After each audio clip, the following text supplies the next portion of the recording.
And before starting with the keynote lectures, we have a new format that we call the streamers sessions. That's right, we have invited the best streamers of scientific content to share with us their knowledge on various scientific and technological topics. And today, we are joined by José Luís Crespo, Creative Director of the YouTube channel QuantumFracture. With nearly 3 million followers, José Luís Crespo is one of the most influential science communicators in the Spanish-speaking world.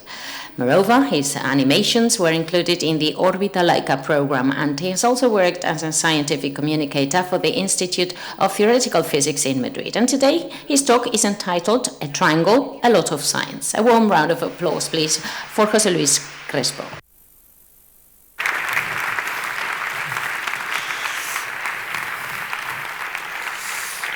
¿Qué tal, Donostia? ¿Cómo estáis? How are you? Hi.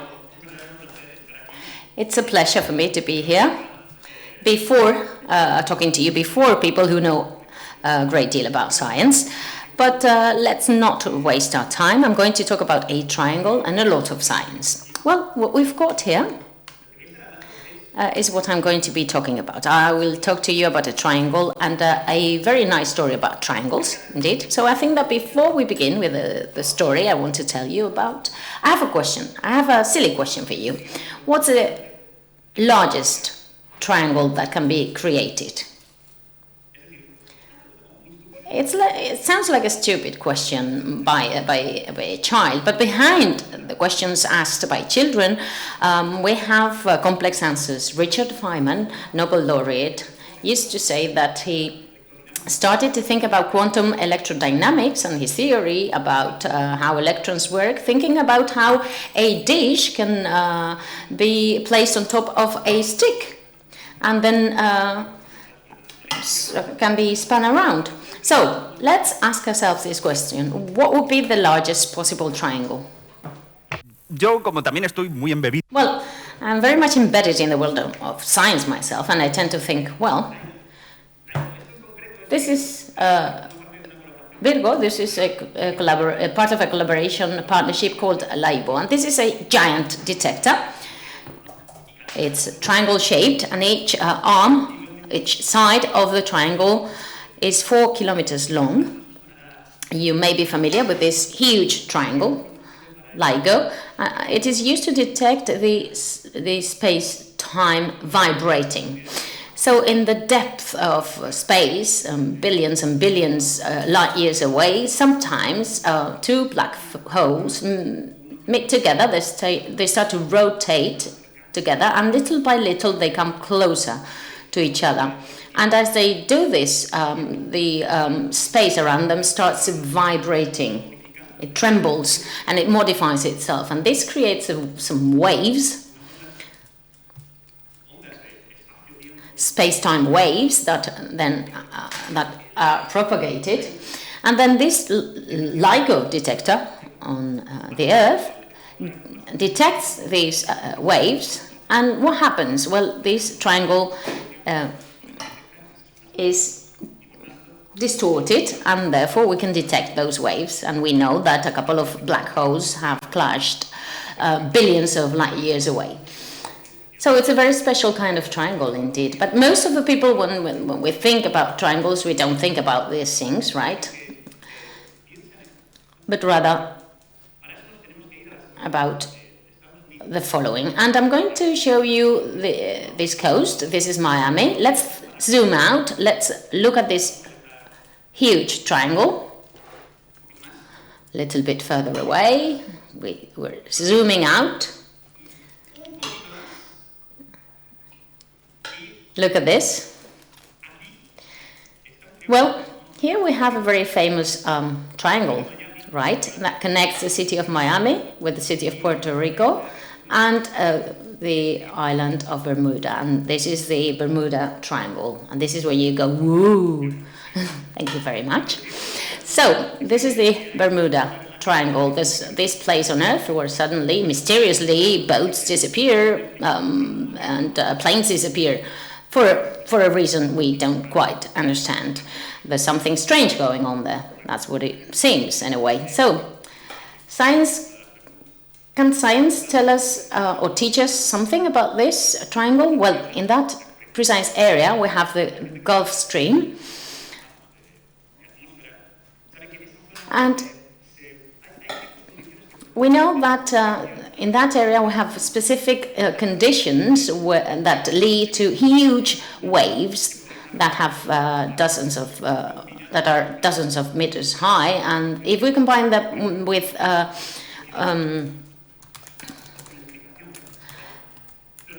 other elements we have there, like for instance some oceanic trenches, we may explain the mystery. But you know, when we look at statistics, at data actually, we realize there's nothing going on in there. I mean, we don't have more accidents here than anywhere else on the planet. In Southeast Asia, for instance, we've got many more accidents than in the Bermuda Triangle. So the mystery of this triangle is, well, there's no mystery there at all. This is just a story. There's a myth about it, right? But nevertheless, it is believed that this triangle contains a mystery. This is a new mystery about this Bermuda Triangle, if you want to call it that way, of course. And it is the following. If you take the angles of the triangle and you add them up, all three of them, you don't get 180. You get 187.92 degrees. And you might be asking yourselves, and so what? Well, the thing is that there is a very old demonstration telling us that the angles of a triangle always need to add up to 180 degrees. Right? You don't believe me? Well, let me prove this to you. Take any triangle. This one, for instance. Let's duplicate it. We've got two similar triangles. And now we're going to take the second triangle, we're going to turn it, and we're going to put it this way. We're going to place it that way. And then I am going to show you a third identical triangle. And I'm going to do the same thing here. I'm going to turn it and put it next to the other triangles, the other two triangles. So we see that at this point here, we are adding all three angles of the triangle. Why? Because this one corresponds to this one, and this one corresponds to this one. Well, I think I said it wrong, but you understand. You get my point. So here we've got all three angles put together, right? And what do we get? Well, we get half a turn, 180 degrees. And you can do this with any triangle. You can draw a triangle, cut it out, make 3 copies, and place it this way. And it works with any triangle you may think of. If you add all the angles, you get 180 degrees. Half a turn, okay? So what happens here? How is it possible that we don't get 180 degrees here? Well, what happens is that this rule only works when we draw things on a paper. When the paper is not flat anymore, then things change, because this triangle is on the surface of the Earth, and the Earth is a sphere. So the laws of triangles, right, are different there. If we want to exaggerate this, we're going to see things in a different way. Imagine you are in the North Pole, and first of all, we're going to the Yucatan, in Mexico, right? Right. And once we are there, we're going to take a third of a turn, and we're going to the Sahara Desert, more or less, right? A quarter of a turn to Sahara. And then I'm going to do exactly the same thing. I'm going to take a quarter of a turn, and then I'm going back to the North Pole. And then suddenly I find myself back in the North Pole. We've done like an unfinished square. And nevertheless, we have closed a triangle, and the angles we've made are quarters of a turn, 90 plus 90 plus 90. So it all adds up to 270 degrees, not 180. This is a triangle that shouldn't exist. But this happens quite simply because we are drawing a triangle on a spheric surface. It's not flat.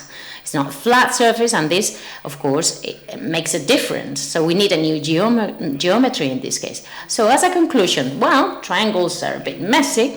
And what can I say about triangles? What else can I say about triangles? Right. Let's talk about LISA.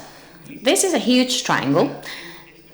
LISA is a triangle made by satellites that make this huge triangle. LISA is an enhanced version of LIGO. This is a machine to detect gravitational waves, and LISA is huge. Each side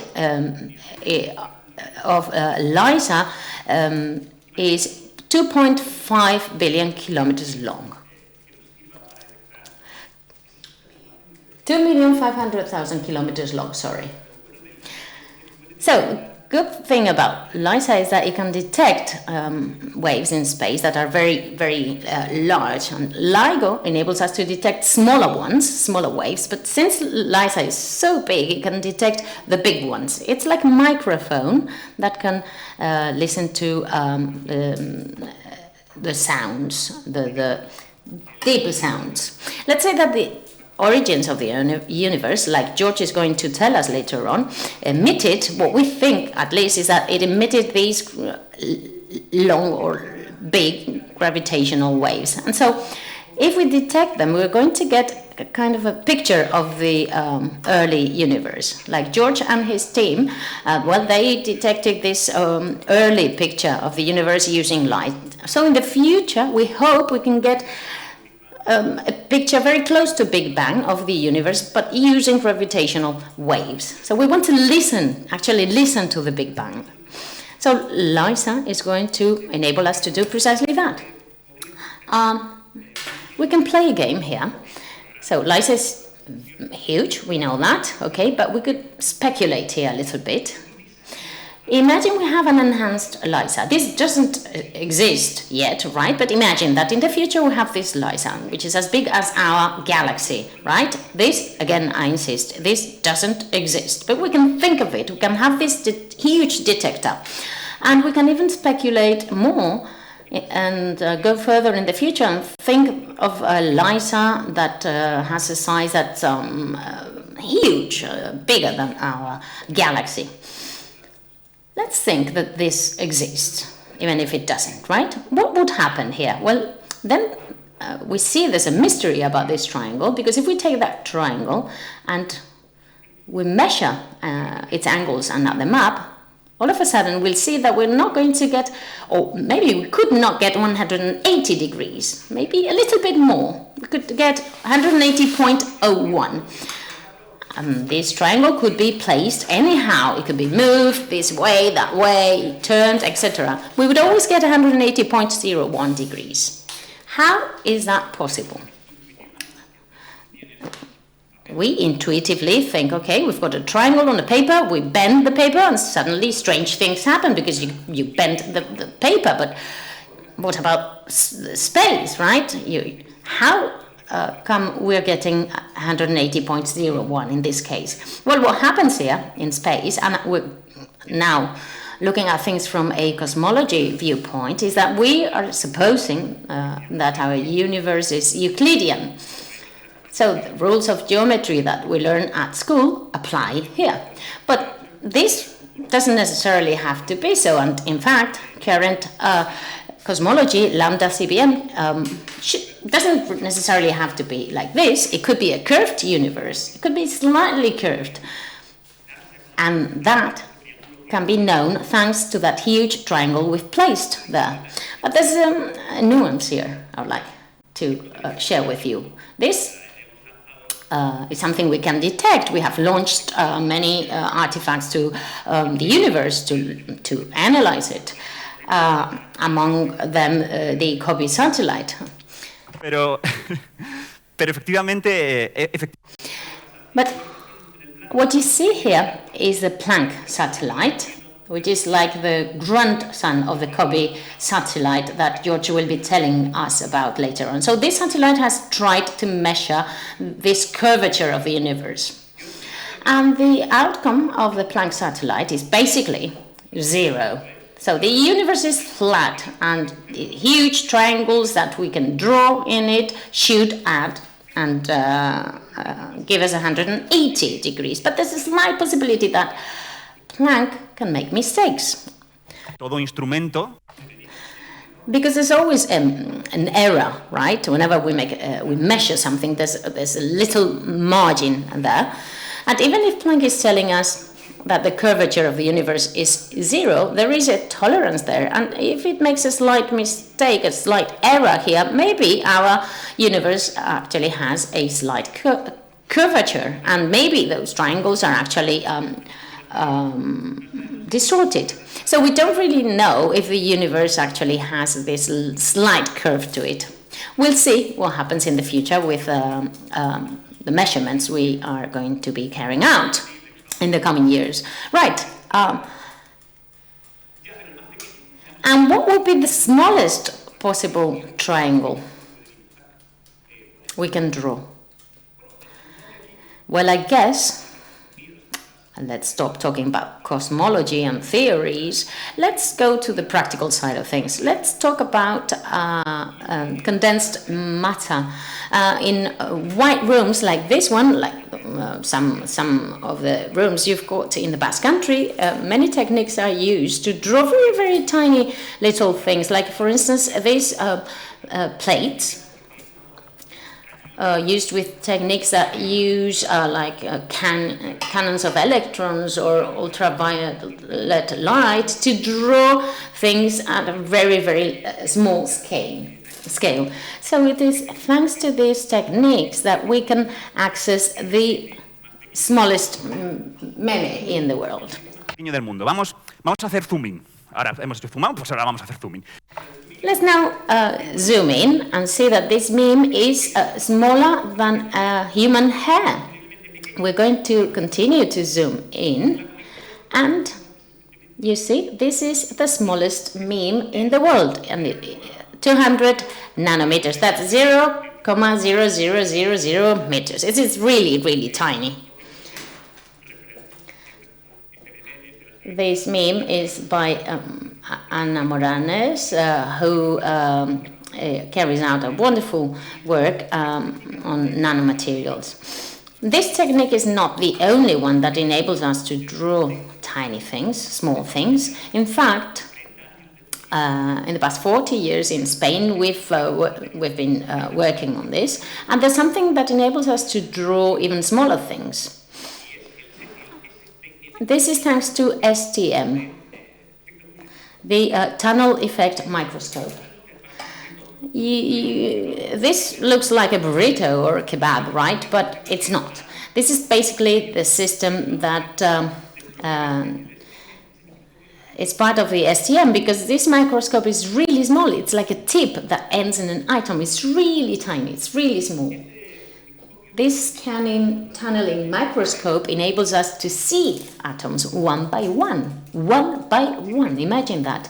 And on top of that, we can manipulate them. That tip, in the right conditions, can go down, touch the atom, move the tip from one side to the other, as if it were a clamp that we can manipulate and move it to a different position. So we have the capability of doing this. We've had this possibility for a while now. We can manipulate atoms one by one. And in fact, we've managed to do funny things like this one. This is like a quantum corral. We've taken atoms one by one. We place them this way. We've arranged them in a circle. And within the circle, this is iron atoms. And you see that in the middle of this circle, we see there's a wave. It's not water. What's oscillating there is electrons. Have you heard about the duality? Well, in the quantum world, things behave like waves. So literally, you're seeing here electrons behaving as a wave. And this is not the only thing that we can do with these new techniques. This is IBM logo. This was made in the 90s using these techniques. Little by little, they've written IBM with atoms, and they've even made a film with atoms, and this is the main character. It's in YouTube, you can see that. They have managed to create a film, and each dot you see there up on the screen is an atom. And with these techniques, we've even managed to have nanocar races. These are molecules that behave like engines, like motors, and using the tip to put in additional energy, they manage to have these races, and well, I believe it's incredible what the people are doing, to what extent we can control the nano world, and to what extent we can literally move atoms one by one. This is incredible, isn't it? And maybe by putting two atoms very close together, we can draw the smallest ever triangle. You see, we're talking about triangles, right? And there are so many things we can say about them. And I'm surprised because no one mentioned this, right? You know, about the Illuminati. There's this secret society that controls us all, and there are famous people that make this symbol, the Illuminati symbol, everywhere for an unknown reason. But I see this, and I wonder, well, this is wrong. I mean, the Illuminati symbol is a pyramid, and this is a triangle, right? This is not a pyramid, this is a triangle, isn't it? So there's something wrong about this, geometrically speaking. This is wrong, you know. Is it by a reptilian? Well, we're not thinking about geometry here. Well, I'm talking about triangles here. So let's create the right Illuminati symbol here. Okay? I brought a tutorial with me. I invite you to imitate me. I think it's going to be funny. Okay? Let's start this way. This is going to be the right or the new Illuminati symbol. Let's start with this. Okay? I'm very sorry. I'm going to start with this. We're going to do this. Put our fingers together, we have a square, right? Thank you very much for doing this with me. And once we've got the square, right, we put these fingers together and we have a triangle. And we've got a real actual pyramid. It's great, wonderful, isn't it? And maybe you haven't realized, but this is inclusive because people that have 3 fingers can do this. Mr. Barnes would be able to do this.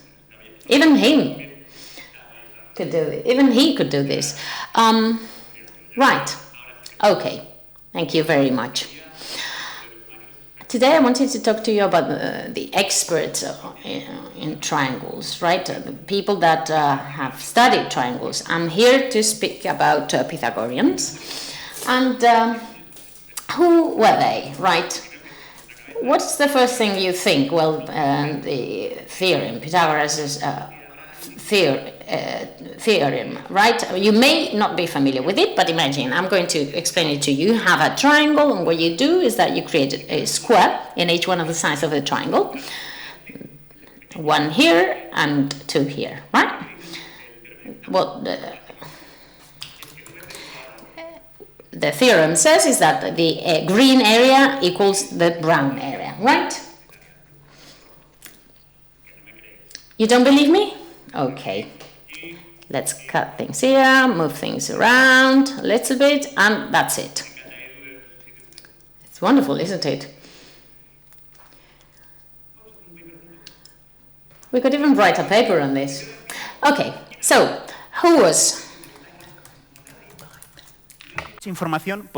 Pythagoras? Well, we don't know because he didn't write a thing. He didn't publish a thing. We don't have anything written by him, by his own hand. But what we do know about him is that he was Greek, probably belonged to a rich family. He spent part of his life traveling in Egypt, and he would talk to priests there because it was actually the priest that had the mathematical knowledge. So he absorbed all that knowledge, and he ended up in Sicily and created a school.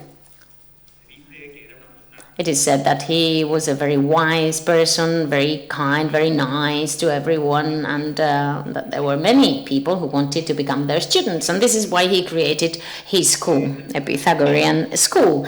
And this school, well, more than a school, it was a cult, right? I will not deny that. To begin with, they had some very strict rules. Like, for instance, they didn't publish anything. So the knowledge they created at the school would stay there, and nobody would quote anyone. I mean, if Paquito discovered something that was revolutionary, like for instance that the angles in a triangle add up to 180 degrees, Paquito wasn't going to sign that as a Paquito's theorem, right? No, this belonged to the whole group, to the whole school. That's why probably many of the things that have been attributed to Pythagoras were probably invented by other mathematicians, both men and women, because women was very well, and we won't ever know the truth. Which is why we don't know anything about Pythagoras, because he didn't want to leave any record of himself. And it was only much later, when we've had historians focusing on Greek mathematicians, do we know what little we do know about him today. And they were a bit of a sect, a bit of a cult. They had a very specific way of living their lives. They were vegetarian, but they couldn't eat beans for some reason. I don't know what problem he had with beans, but they weren't allowed to eat beans for some strange reason. But part of the belief of the Pythagoreans was that they had a slogan, they had a way of seeing the world. And they said, everything is numbers. They saw the world, astronomy, for example, the sky, the planets, and they saw patterns. And they just connected them to mathematical things. Everything is number. Everything. Numbers were music. They listened to music and they saw numbers. They saw a guitar, for example, which is a string instrument. You pluck a string, and if you cut that string in half, the same note is going to sound. They saw these patterns, and all the different notes had a mathematical relationship with each other. Music for them was something ethereal, was really quite amazing. And then they saw that mathematics was there contained in music as well. They saw mathematics everywhere, and they thought that numbers were the key building bricks of everything. And they took this so seriously, the fact that mathematics was present in all aspects of life, that they took things very seriously when they showed, or that they didn't like it when other people showed that this wasn't the case. So, just give me a hand with this, would you? Now, if we look at the green squares, let's just imagine that they're worth 1. So I get a ruler, and I make these little squares, which are worth 1. I don't know, maybe I get a stick and I draw them in the sand. So, they just have an area which is worth 1. Now, what Pythagoras says, that the green is the same as the red, so the red square must be worth 2. Okay, so I've got an area 2 square, but what's the value of its side? Well, that's a bit of a mystery, right? What number multiplied by itself gives you 2? So I've got to find that side, right? Because obviously the area of a square is its side, the length of its side squared. So what fraction multiplied by itself will give you 2? I said, maybe it's not just, 7 divided by 4. It could be a really large number. I don't know, 100,000,453 divided by 343.94. But nobody's ever found that division of 2 numbers, which would be the square root of 2. So, one of the Pythagoreans, and it's often said it was Epaphus, who was the right hand of Pythagoras, thought about this program and demonstrated that there was absolutely no number at all. Now, if I had more time, I could explain all this. It's a fantastic demonstration. You can probably find it on the internet, but there isn't a number. So that side of the square doesn't exist. You can't measure it because it's not actually a number. That number doesn't exist. Now, mathematical historians give you 2 options when Hipparchus actually told this to his friends. Some people think that he was probably just expelled because it was a sect. And the other one is that they drowned him in the sea. Because, they took their numbers pretty seriously. Now, today we know something very different. We know that this numberless thing that they were trying to find wasn't actually a number that you can, two things that you can actually divide. It's an irrational number. It's another type of number. They had to open their minds up to a different type of number, a different type of mathematics, which enabled them to resolve the equation. So, the Pythagoreans, at the end of the day, were right to a certain extent. And with this, I'd just like to finish. Yes, everything is numbers. Everything is numbers. Yes, okay, fair enough. But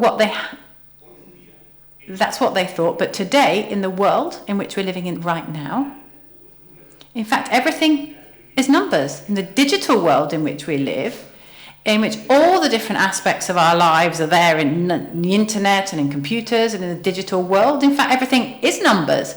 Numbers are there. And that's really fascinating. It's like a revelation. So in fact, we could found a new sect, a new cult now, and we can't call ourselves the Pythagoreans because that name's already been, maybe the Neo-Pythagoreans. But maybe we should do that here. And we should do it with a new symbol. And the symbol should be the pyramid. Please, please, please. I'd like all of you at the same time to please make the symbol of the parrot of the pyramid. Now, I know you're probably thinking, honestly, I'm cringing. You're very cringeworthy, aren't you? That speaker's so cringeworthy. But remember, but being cringeworthy actually means that you're actually free. So let's not worry about what other people think of us, and let's make the new Illuminati symbol, which isn't the Illuminated sun, but it's a symbol of the new Neo-Pythagoreans. Let's fold the pyramid. Well, I think that was easier. You didn't encourage you as much as I thought I was going to. Thank you very much.